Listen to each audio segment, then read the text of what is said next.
is not a jail. Coco Martin has arrived.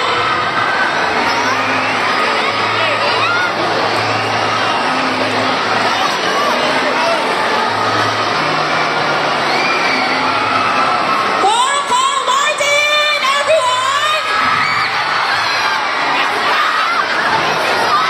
The one and only Mr. Coco Martin is in the house. The energy.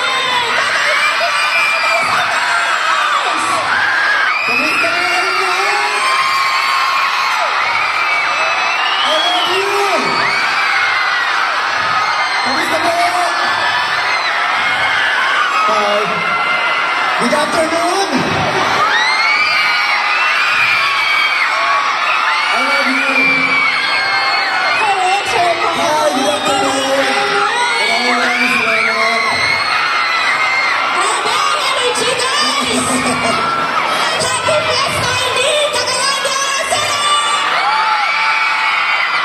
I love you sa lahat ng nasa taas! I love you and I miss you so much! I love you! Alright, loving the energy, Sir Coco. Okay, sir. Ano po ang masasabi niyo po? Sabihin niyo, ano po yung masasabi niyo po sa Pilipinas? Lalo na yung pinipili na Toyota Camaro. Una-una, gusto ko muna magpasalamat sa lahat ng nandito ngayon natin ito. Sa lahat ng pagmamahal at support ang ibinibigay niyo sa akin. Mula probinsyano! Hanggang ngayon! Nandito ako para sa aking Toyota family. Sa Toyota Tamaraw. Maraming salamat po sa lahat ng mga Pilipino na walang sawang nagmamahal at sumusuporta po sa akin sa lahat ng mga programa ginagawa ko. Ano lang po ba kayo ng Batang Quiapo? Salamat po. Magtatatlong taon na po tayo. Napakabilis po ng panahon. Samantalang ang provinsyano 7 years. 14 taon na lang, aabutin na natin ang provinsyano. Okay. Energy pa? Okay, sir. Grabe! Anyways, sir, may tanong sila. Bakit daw si Coco Martin ang perfect endorser for Tamaraw?